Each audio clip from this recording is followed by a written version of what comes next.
I'm Ryan Hatch, and with me is Peter Lohmann. Peter, great to have you here, man. Hey, it's great to be here, Ryan. We wanted to chat about how do you know when the right time is to get started with processes and Lead Simple. I think a lot of people know that they should. Yeah. When's the right time? Yeah, it's a great question, and it's one I hear a lot too. Um, well, there's no great time because as a busy business owner or a property manager, you're never going to feel like, oh, this is the perfect time. I have all this free time for the next month where I can document all my processes and get started with new software. So if you're waiting for that like magic hour, so to speak, it will never come, unfortunately.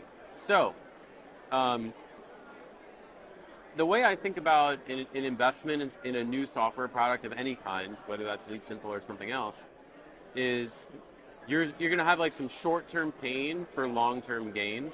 It's a lot like making an investment. You give away some of your money, and now it's gone, but it comes back tenfold over time. So, I mean, if you have a time period where you know you're going to be a little bit slower than usual for the next few weeks, that would obviously be a great window, and you should seize that if you have that opportunity, jump in. But if you don't have an opportunity like that or you don't see one coming up, it's literally just a matter of making the time, like carving it out and realizing that this is a priority. And once you're done, once you're on the other side, you're going to have a lot more free time. I mean, I take June off every year. And a lot of that is possible because of the work that we've done with LeadSimple to get our processes documented and automated. That's wonderful. Yeah, I've also seen, I like your take on this, that even when you have some downtime, there's many things still fighting for that priority, right? And how do you see staffing come into play as far as knowing it's the right time to get started? For instance, like when someone leaves, does it hurt more? And now you have to decide, like, I'm going to have to train this next person. Yeah. I'm going to have to make the time investment anyway to either train them, and that's going to pull me out of my day-to-day, or do I invest in a system for them to run with? How do you view that relation to staffing? Well, you ask a realtor, is it a good time to sell a house? They're going to say, it's a great time to, there's never a bad time. And I don't want to give that answer. So let me speak to the specifics. If you just lost somebody, you are going to have to document and train anyway. So I would say take the time to document and train that new person, get them onboarded, and then you'll have a great foundation to get started with process automation and a workflow software like LeadSimple, because the documentation that you created will be current and the training will be fresh in your mind. If you're not about to lose somebody, which usually you're not, and again, I'm back to it's always a good time to sell a house thing, but truly, if that's a situation that you're in, take the time now so that you are not beholden to a key employee. That's one of the greatest advantages that you can look forward to on the other side of getting your processes documented and into a workflow software, is that you're now no longer reliant on that rock star employee who's getting it all done and holding it all together. You kind of take back the power in a way, and you can feel confident that anyone you hire, as long as they meet some minimum standard of quality, they're going to be able to execute on the work that you've laid out in the system that you've designed. And that's I don't know about you, but I sleep better at night knowing that there's just not one key person who's holding up the business and making it all happen. Yeah, that makes a lot of sense. Yeah. When you think of, you mentioned like being able to take a week off. It's pretty unique, right? Not many people are able to do that, a month. Yeah. Yes. Was it June? Yeah. Yeah. That's super rare.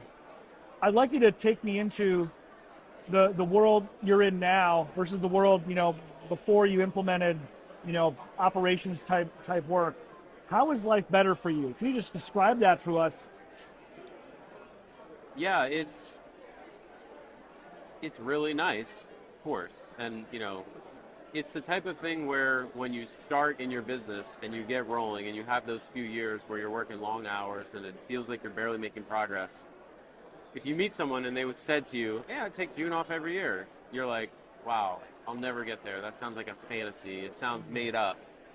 Um, but it's real. And I remember thinking those thoughts. I remember when I came to my first NARPM conferences and when I first started learning about LeadSimple. And so I can appreciate how distant that can feel when you first like have to come to terms with the reality that some people are doing that and still being successful and still being profitable and coming back to a business that's better than ever. So, but the reality is that, and it's a it's a great feeling. I mean, I'm going to be honest. It's really nice to be able to take that time off, spend time with family, travel, do whatever I need to do, and not be checking in on my business. Because I don't just take the time off. I don't. It's no contacts. I don't get updates. I don't check Slack. I don't check email.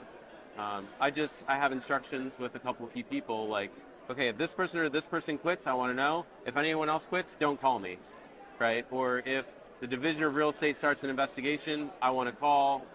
If it's a security deposit lawsuit, don't call me, right? So Yeah. the ability to, and I think it's really valuable for a business owner to fully disconnect like that. And it really doesn't kick in until like the end of week 2, where your mind stops churning and stops obsessing over the last thing that happened, and you can start to zoom out and start to think about the future and the bigger picture visionary stuff that we all love to do, but we never get the chance. So it's a really valuable activity too. How'd you get to that point where you're now working on the business, able to even step away, and it's still self-sufficient, it's still functioning, you're trusting your team, they're stepping up, and you don't fear that? How do you get to that? How do you get to a place like that? Like, how do you get out of the working in the business to working on the business? Yeah, I mean, bear in mind, I'm 10 years in now, so a lot of this stuff, it takes time. I'm not someone who's going to promise you overnight success or this one thing is going to make it happen. But it's a lot of focused effort. I mean, you need to start getting really, really clear in your mind about your desire to make that happen.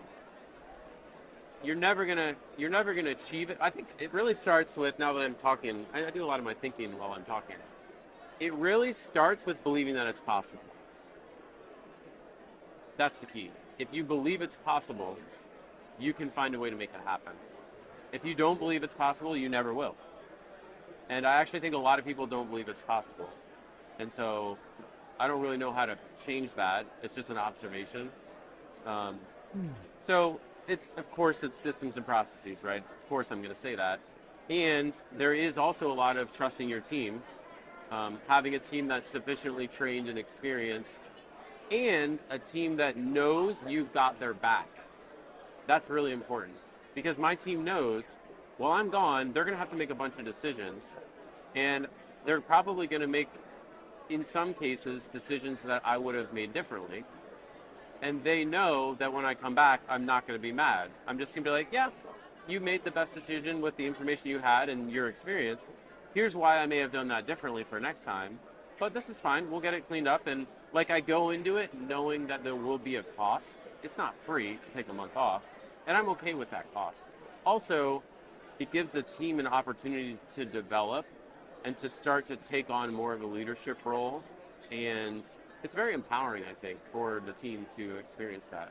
That's awesome. Yeah. You said something really interesting, which was the belief that this is possible. Mm-hmm. If you're going to give some advice to, let's say, more traditional property management, who's in the day-to-day and just chasing, juggling all the balls, what advice would you give to them to bring them to the realization that something else is possible, that modern property management is possible? What would you say to them about coming to this aha moment belief of that they can have something different? I think I would probably ask them a lot of questions and start to pick at what is making up their current worldview, or where did they get these ideas about what's possible and what's not possible. There's the old thing about you're the average of the 5 people you spend the most time with, and I think there's a lot of truth to that. If you surround yourself with people who are high achievers optimists and people who are committed to self-improvement, they're going to start to lift you up in that way. And it doesn't have to be a friend, by the way. It can be a book that you read, or podcasts that you listen to, or folks that you connect with through a mastermind, or social media or something like that. But I think what I wouldn't do is just argue with them and say, no, it is possible. Look, I do it. That's not going to work, right? We have to start to ask questions and start to validate their experience up to this point, and then they're going to be open to hearing us, right? People aren't going to, it's the thing about people seek first to understand before you seek to be understood. And when you're trying to address someone's long-held belief, that's crucial. Because in a weird way, believing it's not possible is working for them. They're getting something out of that belief, or they wouldn't have it. What they're getting out of it is an excuse for not doing the work that would enable them to do that. And it lets them just come home and complain and, kind of get together at these conferences and maybe commiserate a little bit. And sure, that stuff feels good, and I do it too, but we can't be in that mode all the time. I love it. Yeah. Bring me into your story. Make it real for me. When did you have the realization? When did you come to the moment where you thought something else was possible? When did that belief spark for you? So I came about it slightly differently. I remember really clearly. It was the fall. It was the fall of 2021, and I was doing some business paperwork or something, and I happened to see, I was looking up our EIN or something, and I saw that we registered with the IRS in 2013. And so then I realized it was the fall. It was about to be 2022, and that meant that the very next year we'd be celebrating our 10-year anniversary. And when I had that realization, I started to think about, well, why did I start this business in the first place? Because it's been a long time now. Am I getting out of it what I thought I would or what I want to? And then I started thinking about how one of the reasons I got into entrepreneurship was for time freedom. It's not just financial freedom. It's also the ability to work when I want to work. It's the ability to work when I want to work, take time off when I want to take time off. And I started reflecting on, am I getting that? And I wasn't quite getting that. I wasn't taking a month off. I wasn't even taking weeks off. I was taking 1 week off here and there, a couple times a year. So then I thought to myself, well, something has to change here. We're coming up on, it's going to be 10 years in like a little over a year. I should be able to take time away from this business. There's no reason that can't happen. And so I decided then that I was going to implement a forcing function. I was going to make it happen. And the way I did that was I picked a month that the weather's really good where I live in Ohio, which is June. June is a nice month. It's still relatively cool, and there's stuff going on, and it's a nice time to be kind of around your house or doing other stuff. And so I said, what, I'm going to take the month of June off. And this was like October or something. And if I can't make that happen, something's gone wrong after 9 years and change of running this business. So I just blocked off the whole month on my calendar. Wow. And then I told a few key people at my company that that's what I was going to do. And that was the sort of start of the cascade that led to making it possible. Because once I committed in that way, now I had to figure out how to make that happen, which involved getting a list together of everything that I currently do in the business still that would prevent me from being able to do this. Then I knew what I needed to do. I had to document that stuff and hand it off and train people how to do it. And I think a lot of business owners get to a certain point where they've delegated a lot of the work of the day-to-day, but there's some tasks that are lingering. Some weekly tasks, some monthly tasks, some random stuff, some specific owner that still calls them or whatever. And there's no reason to offload that because it's not hard and it's kind of infrequent. And so they end up spending, if they really added it up, it's like hours and hours every week on this stuff that really other people could be doing. And so this forcing function made me identify those things, document them, and hand them off. So it was kind of like, I don't know what the right analogy here is, but it was just like that last little piece that got kicked out from under me, and I had to figure out how to get these final things off my plate. So I had a few months to do all that, and I was able to do it. And then last year, 2022, I did take that month of June off, and then I did it again here in 2023. Amazing. Right, so you started with this aha moment of, is this business serving me? Exactly. Or am I serving the business? Yeah. Right? If you're a slave to the business and it's not serving you. And I love how you began with the end in mind. Mm-hmm. You said, I want to be able to take a whole month off in June. Mm-hmm. And then the chaos probably like ensued. Like, oh my gosh, Peter's leaving. What are we going to do, right? And how do you get yourself out? I think that's brilliant. It's that's really great. Starting with the commitment. Yeah. I mean, what must be true Exactly. for that to happen? Yeah. I think that's what's really inspiring is to think, believe first. Believe that it is possible. Yep. That's brilliant, Peter. Thanks. Okay, so we've kind of talked about, when's the right time, to do this, to launch into systematizing, right? We talked about the belief that's necessary to make that and even possible, right? To step into like a new potential, right? And let's say someone's done that, they're getting started, and they're struggling to actually implement it, right? Because that's where the rubber hits the road. It's okay, Yeah. we need to do this. I know we need to do this. And we hear this all the time. I should do that, but I'm too busy now. And they finally break through that barrier and they get started. Where do people get hung up? What are the common things? Then what do you suggest people do or get started, or how might they make this real? Yeah. Yeah, I've been hearing this too. Folks, they make the commitment that they're going to onboard with a workflow product like LeadSimple. They kick it off, and they kind of get stuck.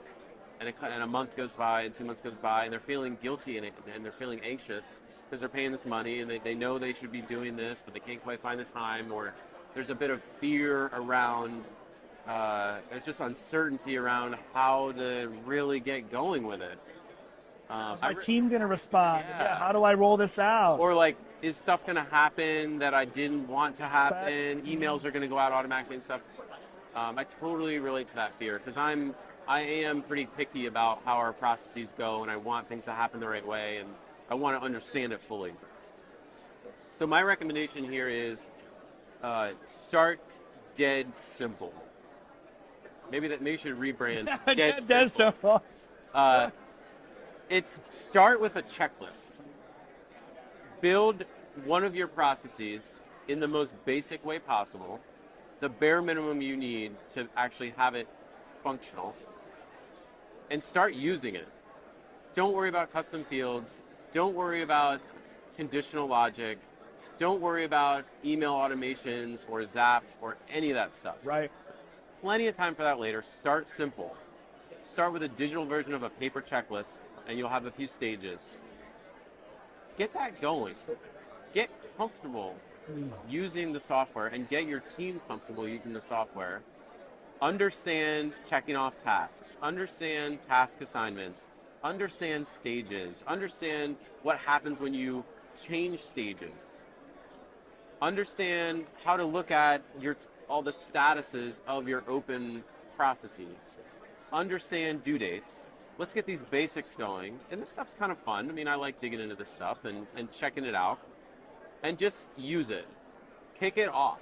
Like, stop using whatever you're using for that one process, like sunset it and just say, we're gonna continue using XYZ to finish out the processes that are in there, but all new ones need to start in LeadSimple. Just put that in Slack.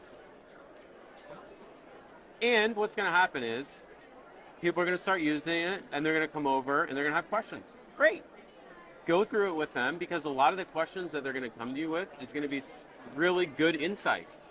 Like, hey, this doesn't work. This should be on this part. This should go before this.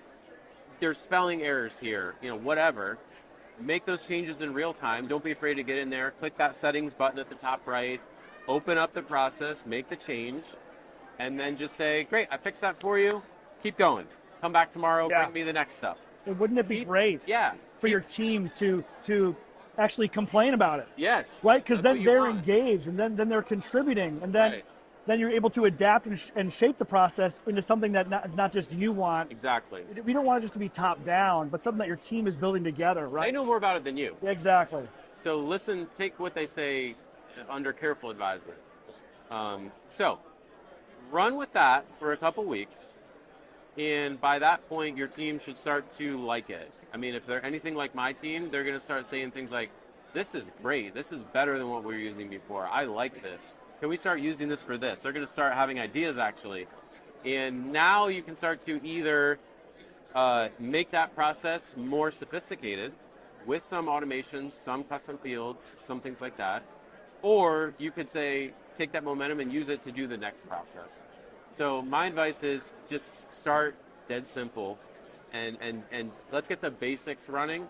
I think, LeadSimple is amazing and everyone who works there is really smart and they love the product and they want to see their customers succeed. But you guys are in it every day, right? And so what seems easy for you, for someone who's just getting started, it's overwhelming. And it's easy to forget that, I think. So I'm always like pushing the other way, like keep it simple, keep it simple. Keep it simple.